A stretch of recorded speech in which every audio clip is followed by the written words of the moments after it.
Peace and blessings, family. I'm not going to be on here long. I just want to make sure that I give you all tools to fight against the wicked.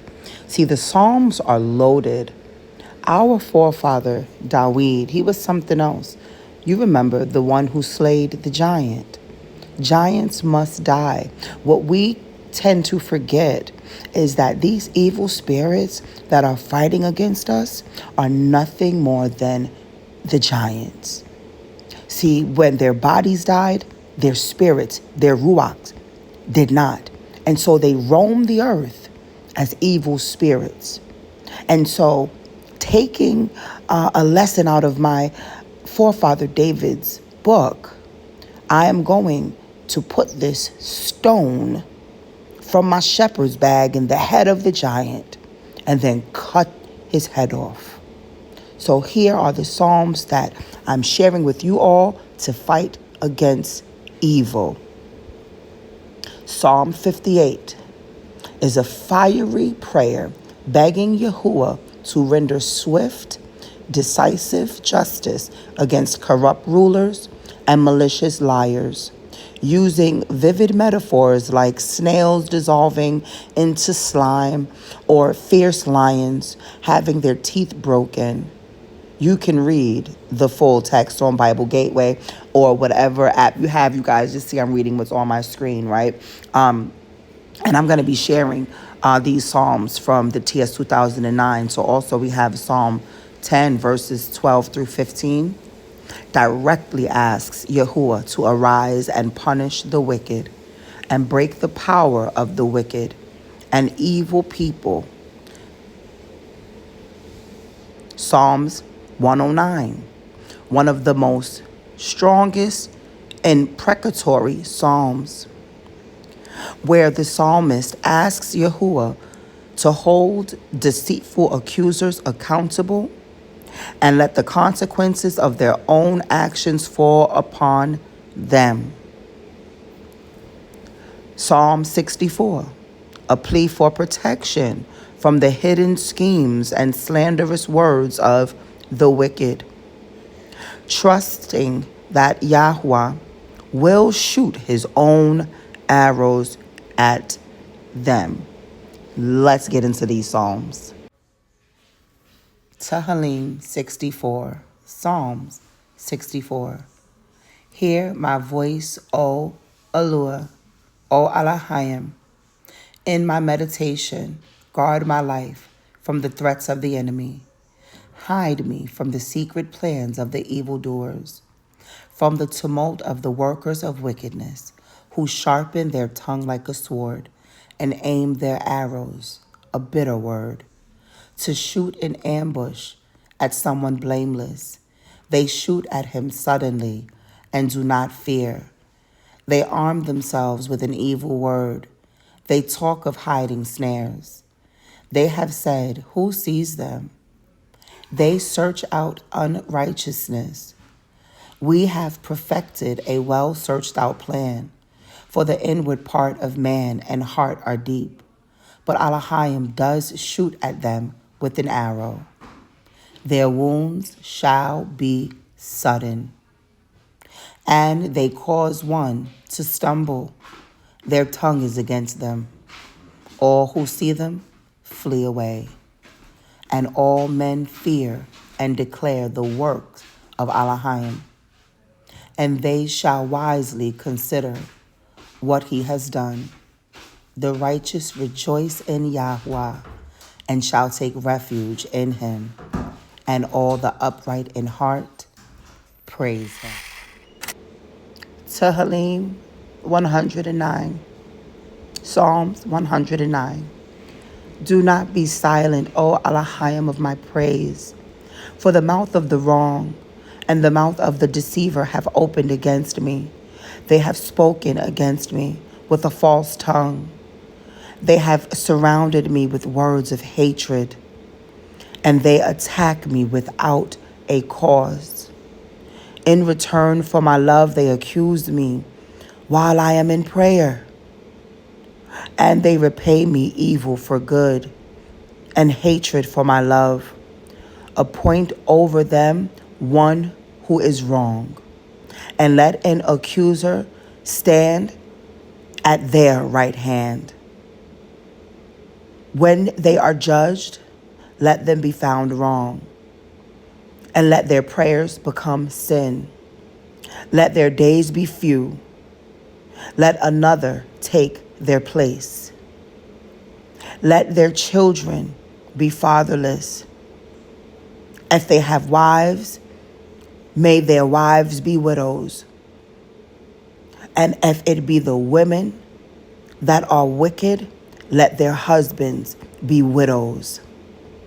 And let their children always wander and beg and seek food out of their ruins. Let the Creator lay a snare for all that they have, and let strangers plunder their labor. Let them have no one to extend loving commitment, nor any to show favor to their fatherless children. Let their descendants be cut off, their name be blotted out in the next generation. Let the crookedness of their fathers be remembered before them. Let the crookedness of their mothers be remembered before them. And let not the sin of their mother be blotted out. Let them always be before Yahweh, and let him cut off their remembrance from the earth. Because he did not remember, because she did not remember, because they did not remember to show loving commitment, but persecuted the poor and needy and the brokenhearted to put to death. They have always loved cursing, so let it come to them. And they did not delight in blessing, so let it be far from them. And they put cursing on as with their garments, so let it enter into their own inward parts like water, into their own bones, and be like oil. Let it be to them like a cloak they wrap around themselves, and as a girdle that they always gird on. This is the reward of many accusers from Yahuwah, and to those speaking evil against my being. But you, O Yah, Master, deal with me for your name's sake, because your loving commitment is good. Deliver me, for I am poor and needy, and my heart is pierced within me. I have gone like a lightning shadow. I have been driven away like a locust. My knees are weak through fasting, and my flesh grows lean from fatness. And I have become a reproach to them. They see me, they shake their heads. Help me, O Yah, my Elohim. Save me according to your loving commitment, and let them know that this is your hand. You, Yah, have done it. Let them curse, but you bless. They shall arise, but be ashamed. And let your servants rejoice. Yes, Yahweh, I say, let your servants rejoice. Let our accusers be put to shame. Let our accusers put on shame and be wrapped in their own confusion as in a cloak. I greatly thank Yah. Rab Dwada Abba Yahweh Shegane. I greatly thank you, Yahweh, with my mouth, and I praise my Yah in the midst of the throng. For he stands at the right hand of the poor to save from those judging his being. My. Family, what if those that curse you, hurt you, slander you, try to see your end? What if that's your very own family? What does the scriptures say about that? Let's go there. So we are in Yahoo chapter 10 right now. And just really quickly, remember back in the Psalms when David was saying, if you were a stranger, it would be okay. Somebody I didn't know like that, it would be okay. But you were the one that I loved. We were companions. We worshiped together. We fellowshiped together. When you were sick and suffering, I took your pain as if it was my own. Okay? So I know that when we're close to people, we want to stay close to people. We want to hold on to who we got and what we got. But I need to let you know the reason you're the black sheep in your family, the reason why you're ostracized and talked about and laughed at, and everybody's cool and close, but they're not cool and close with you, is because you are chosen to do the work of Yahuwah. They hate you. They just do. So understand that they're going to treat you the way they treated him. So let's hear what he said. Yahoo, chapter 10, starting in verse 16. See, I send you out as sheep in the midst of wolves. Therefore, be wise as serpents and innocent as doves. Keep your hands clean, people. Verse 17. But beware of men, for they shall deliver you up to the Sanhedrins and flog you in their congregations. And you shall be brought before governors and sovereigns for my sake, as a witness to them and to the nations. But when they deliver you up, do not worry about how or what you should speak. For it shall be given to you in that hour what you shall speak. For it is not you who speak, but the Spirit of your Father speaking in you. And brother shall deliver up brother to death. And a father his child. And children shall rise up against parents and shall put them to death. And you shall be hated by all for my name's sake. But he who shall have endured to the end shall be saved. And when they persecute you in this city, flee to another. For truly I say to you, you shall by no means have gone through the cities of Yahstorehouse before the Son of Adam comes. Now we do understand the timeline, right? This was then, this is now. How does this relate now? Because it surely does. We are the children of Yahstorehouse, scattered to the four corners of the earth. Wherever we are, that is where Yahstorehouse is. I say to you, you shall by no means have gone through the cities of Yahstorehouse before the Son of Adam comes. Yahusha came and he is coming again.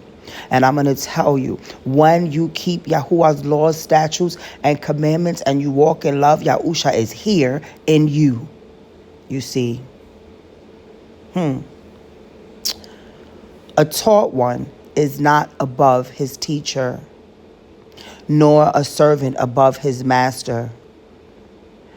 It is enough for the taught one to become like his teacher and a servant like his master. If they have called the master of the house Beelzebub, how much more those of his household? So you see, because they're telling people you're a witch or you're a warlock, they're telling people how wicked you are, how evil you are, when all you do is love them, when all you do is pull out for them, when all you do is provide for them, when all you do is fast and cry and pray when they're going through, but yet they call you Beelzebub, they call you wicked, they call you this, they call you that. They called your master, your Mashiach, they called him worse. Okay? Therefore, do not fear them. For whatever is covered shall be revealed, and whatever is hidden shall be made known. What I say to you in the dark, speak in the light. And what you hear in the ear, proclaim on the housetops. Remember, I told you your mouth is dangerous?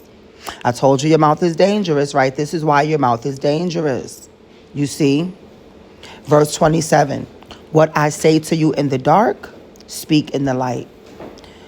You see, when you're in that secret place and you meditating on that word and he's speaking to you and he's making things clear to you, and then you go and bring those words out.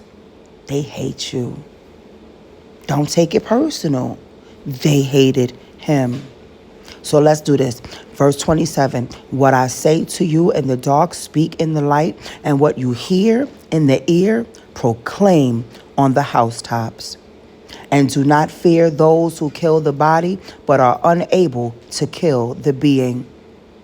But rather fear him who is able to destroy both the body and the being in Gehenna. Are not 2 sparrows sold for a copper coin, and not one of them falls to the ground without your Father? And even the hairs of your head are all numbered. So do not fear. You are worth more than the sparrows. Everyone, therefore, who shall confess me before men, him I shall also confess before my Father who is in the Shamayim. But whoever shall deny me before men, him I shall also deny before my Father who is in the heavens. Do not think that I came to bring peace on earth. Again, I'm going to say what my Mashiach, what my brother, who is the brother among many siblings, according to Romans 28. Okay? I'm going to say what my brother said. He said, for I have not come to bring peace on earth. I did not come to bring peace, but a sword, you see. For I have come to bring division. A man against his father, a daughter against her mother, and a daughter-in-law against her mother-in-law, and a man's enemies are those of his own household. I'm telling you all, I've never really grasped this scripture more than I do right now. And I fully and completely understand. But I want to tell you something. You are not without family.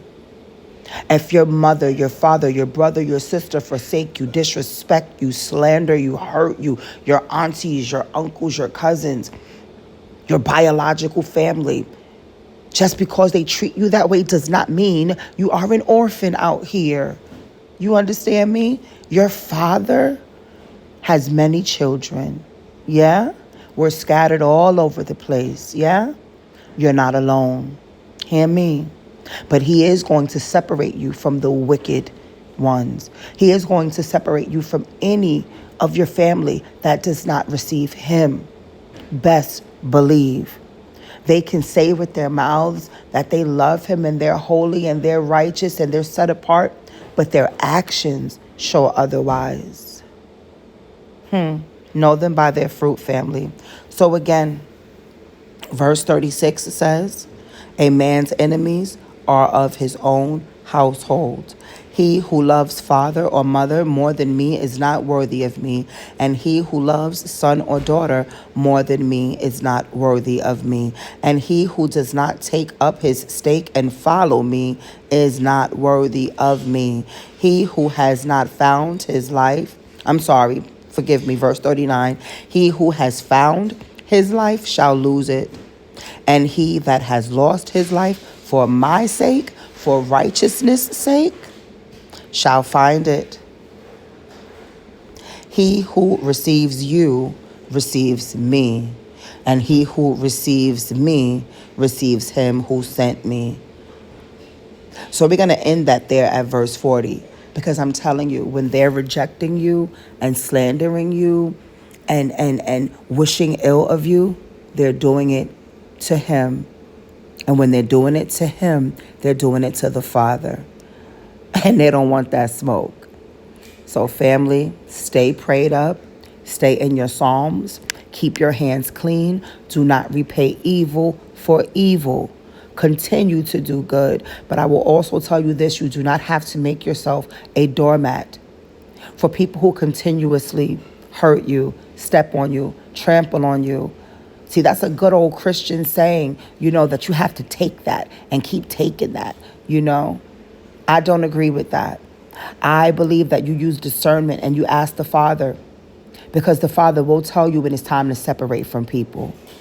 Be ye separate, be ye holy, and do not repay evil for evil. Let's keep going with these Psalms. 58. Psalm 58. Would you indeed speak righteousness in silence? Do you judge straightly, you sons of men? No. In heart you work unrighteousness. On earth you weigh out violence, the violence of your hands. The wrong have been estranged from the womb. These who speak lies go astray from birth. Their poison is like the poison of a snake, like a deaf cobra that stops its ear, so as not to hear the voice of whisperers or a skilled caster of spells. O Allahayim, break their teeth in their mouth. Break out the fangs of the young lions, O Yah. Let them melt. Let them vanish as water. Let him aim his arrows that they be cut down. Like a snail which melts away as it moves, like a woman's stillbirth, let them not see the sun. Before your pots fell the thorns, whether green or ablaze, he sweeps them away. The righteous rejoices when he has seen the vengeance. He washes his feet in the blood of the wrong. And man says, truly, the righteous are rewarded. Truly, there is an Allahayim judging the earth. Tehillim 10. Psalms number 10. A prayer to overthrow the wicked. Why do you stand afar off, O Yah, hiding in times of distress? In ignorance, the wrongdoer hotly pursues the poor. They are caught by the schemes which they devised. For the wrongdoer boasted of his cravings, and the greedy one cursed and despised Yah. In the pride of his face, the wrongdoer does not seek him. In all his thoughts, there is no Allahayim. His ways are always prosperous. Your right rulings are on high, out of his sight. He snorts at all his adversaries. He has said in his heart, I shall not be moved from generation to generation, never be an evil. His mouth is filled with cursing and deceit and oppression. Under his tongue is trouble and wickedness. He sits in the hiding places of the villages. In the secret places he kills the innocent. His eyes are on the lookout for the helpless. He lies in wait in a secret place as a lion in his den. He lies in wait to catch the poor. He catches the poor, drawing him into his net. And I want to say this too, family. This doesn't always necessarily mean the financially poor. This can mean poor in spirit, those that are downcast. There's nothing like a wicked person that will kick a person when they're already down. Let's continue, verse 10. And he crouches, he lies low, and the helpless fall under his strength. He has said in his heart, Allah has forgotten. He has hidden his face. He shall never see. Arise, O Yahweh, O Allah. Lift up your hand. Do not forget the lowly ones. Why do the wrong scorn Allahayim? He has said in his heart, it is not required. You have seen it, for you observe trouble and grief to repay with your hand. The poor commits himself to you. You are the helper of the fatherless. Break the arm of the wrong one and the evil one. Search out his wrongness that would not be found. Yahweh, Alayah, Yahweh Alahayim is sovereign forever and ever. The nations shall perish from his land. Yah, you have heard the desire of the lowly ones. You prepare their hearts. You incline your ear to defend the fatherless and the downtrodden, so that man who is of the earth no longer oppresses. Yahweh, deal swiftly with the wicked. Yahweh, defend your children against those who tear and rip at them. In Yahusha's name, in the name of the one who cried out for us, in the name of the one who came and taught us the way. In his name and power and authority, I come to you humbly, Abaya, as your daughter, asking that you will deal with the wicked swiftly. Let's move on. Yada yada, that's all we have for now. And family, if you stuck around to the end, I thank you for dropping by and spending this time. And I want to encourage you to please check out 12 Tribes International. Family, it's time for us to get up out of here. It's time for us to start to prepare. It's time for us to fortify that which belongs to us. To know more, send an email to admin@12tribeinternational.org or visit us on the web.